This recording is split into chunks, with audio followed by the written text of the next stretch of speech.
Body Snatcher films, which are a series of films that is made every so often, and each one's kind of a reboot, but also acknowledges what's happened before, in a sense of they've assumed you've seen the film, the other versions of the films.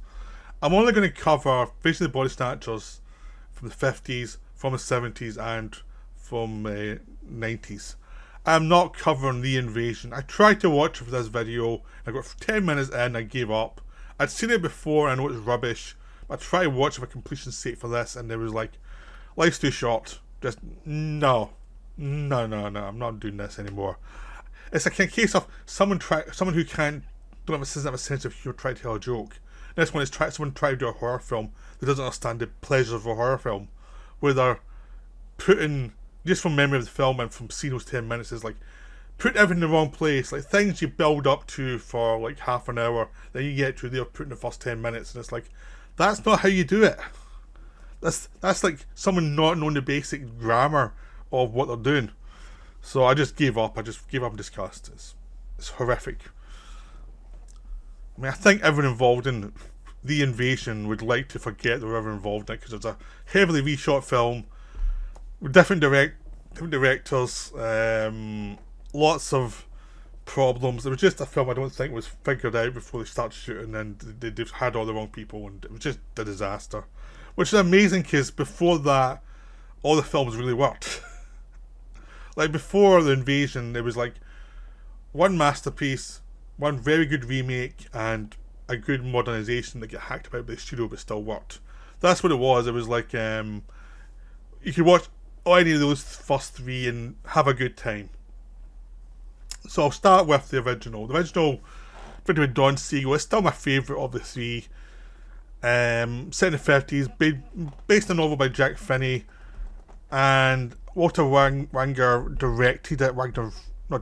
Produced it. Don Siegel directed it, but it was like it was Wagner had some personal issues, and this is him getting back into filmmaking at the studio, and so he had to do this to prove himself. And because he'd worked with Don Siegel before, he hired him for it because he figured he could do it efficiently and get it in and make it good, which proved to be the case. It was a good subject matter. Siegel liked the subject matter, and they basically made it in a low budget, and the budget was cut before the filming started, so it was a low budget, and they had to cut even more out of it. So they could not afford stars, they could not afford anyone who was that well known, which actually helped because they could hire people from like TV and from smaller films and just let them prove themselves in this low budget film. So they were getting kind of parts they wouldn't normally get. So they were out to prove, we can handle this part. And you also got the thing of where you get a director who understands the script, not just the plot of it, but actually what it's about and what the potential of the story's about. Like what's the fun you can have with this idea, and set it up and create a tension with it. So this is a film that it's a slow wind up, but then at a certain point it turns into a total nightmare. And it's something that the other films also try and do, but no one does it as good as this one. This one, it starts up normal, and by the end of it, it's just a literal nightmare. It's got that kind of nightmare feel to it. Now, I saw this in a projector, so I saw all three in projector. I'd only ever seen them on TV before. And the films that lose a lot by seeing it on TV, because there are films you really need to see on the big screen just for the atmosphere of the tension building. But the first one is just wonderful. The only problem with the first one is the wraparound, which nobody liked. And it was meant to give a down film a happy ending, even though the ending doesn't say the good guys are going to win. It just suggests a few more people know about it. It's ultimately they're trying to let the studio think they'd won, even though they were actually making sure the studio hadn't won in some ways. But it's still a kind of compromise, because at the end there is an end, and then suddenly this bit at the end it's kind of a tack on, and it starts at the beginning as well. Another reason for that was they wanted to actually have a voiceover to explain certain things that people didn't understand, which I don't get, because I can understand it perfectly, and the voiceover is fine, but a lot of times it's telling stuff you don't need to know. But the nightmare logic is great of the film because it starts off with Kevin McCarthy as Miles Burnell, who's a local doctor. He's coming back home from a conference. He's been called back because the people have been having problems, and he's just been away for a few weeks. So he comes back, and people are saying that their family members aren't who they were. There's something wrong with them.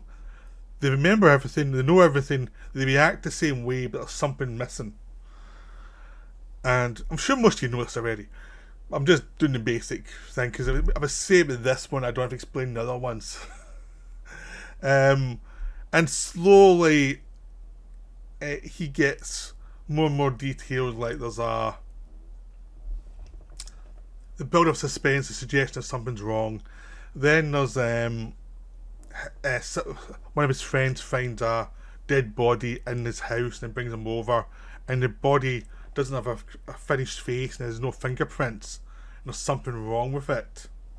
I try to figure that out, and then just slowly they get the idea of these are aliens, it's a body snatching thing. And because the film goes out of its way to set up that these are mature people in their 30s and 40s, like the first half of the film, a lot of it's to do with McCarthy and his and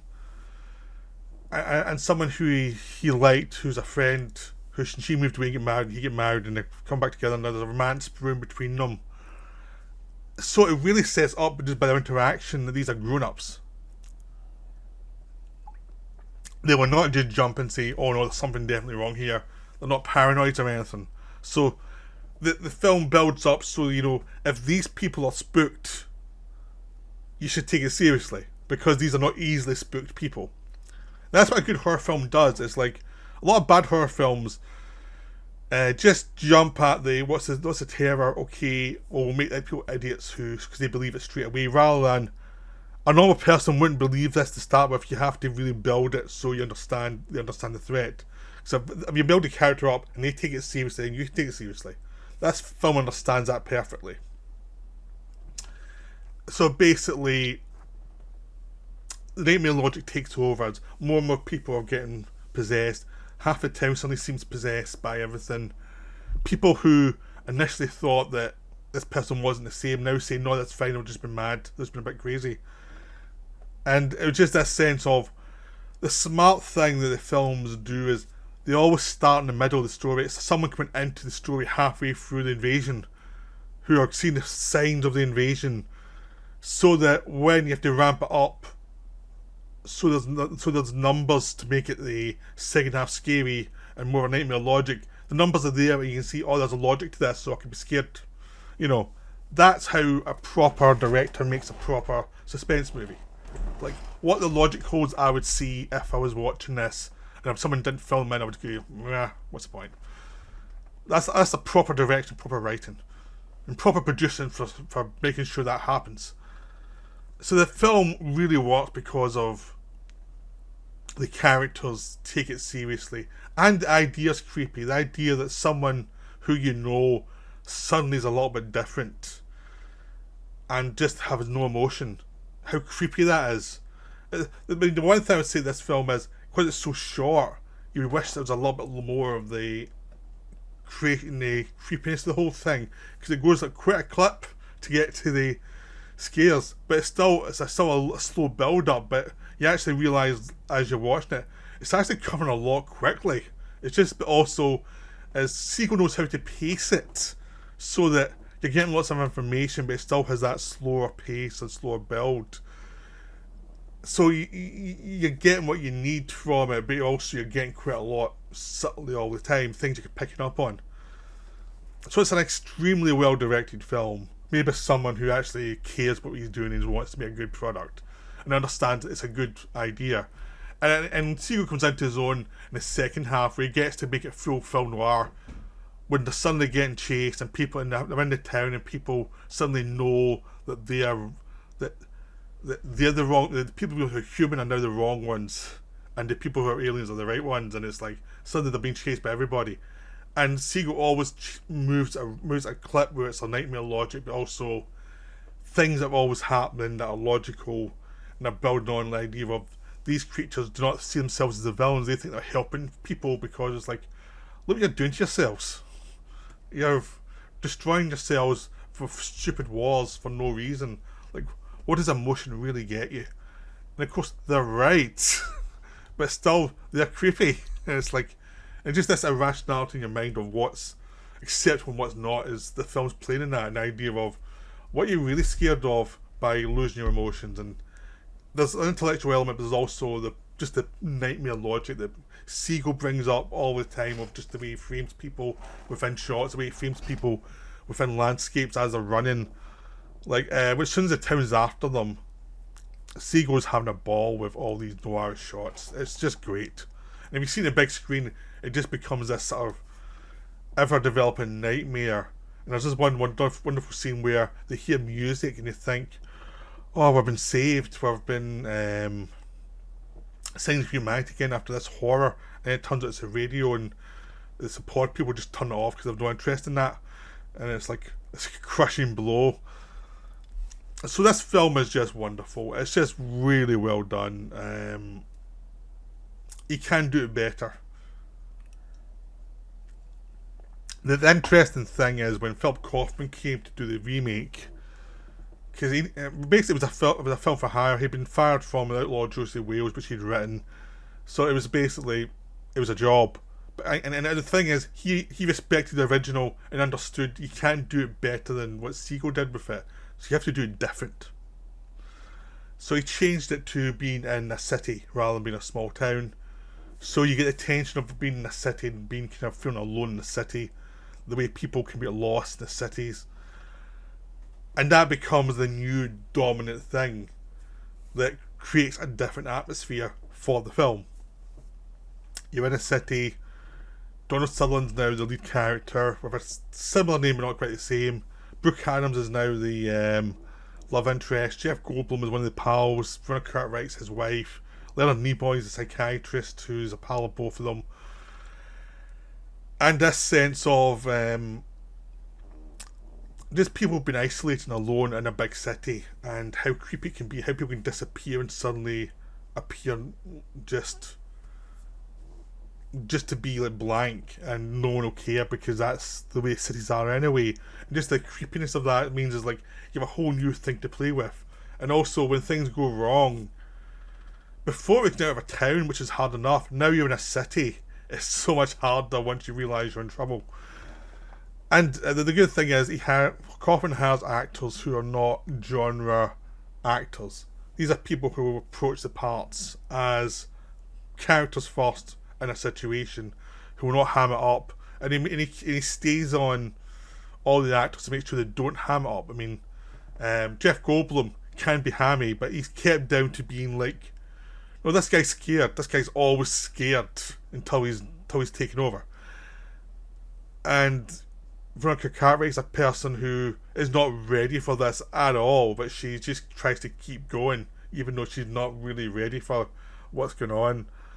And Brooke Adams is the first one to know that something's wrong.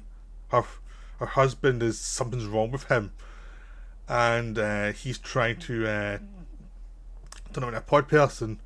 And it's slow dawning Donald Sutherland's character that something's wrong as well, because he's a realist too, and he's trying to find the realistic solutions to things, because it's like he's not going to go into a crazy, he's not going to look crazy, so they have to convince him that something's up, and it's a slow build to that as well. And this is a longer film. This is like almost 2 hours long rather than an hour and a half from the Siegal film, so Kaufman has more time to build up the sense of dread in the city, and it's a sense of build of something being off, which he does really well. And because he's more money than Siegal had, he can build the special effects a bit better, so the pods float down from the sky and they feel much more organic and much creepier and much more a realistic threat. They become these little flowers that grow rather than just pods. There's the pods as well, but the flowers can be placed in areas and grow and be the danger. So it's more insidious in a way, even though I still found a small town thing creepier ultimately, because the facade of the All American Small Town suddenly being revealed to be just wrong. It was just creepier. An image, really, and just an image level, I think that works best. But this still really works, especially again the big screen where you're projecting a scene like the build up imagery, which we lose a lot in the TV. And just this sense of this is going wrong, this is slowly going wrong. And also because you have Sutherland in the lead, he's a much more experienced actor than Kevin McCarthy was.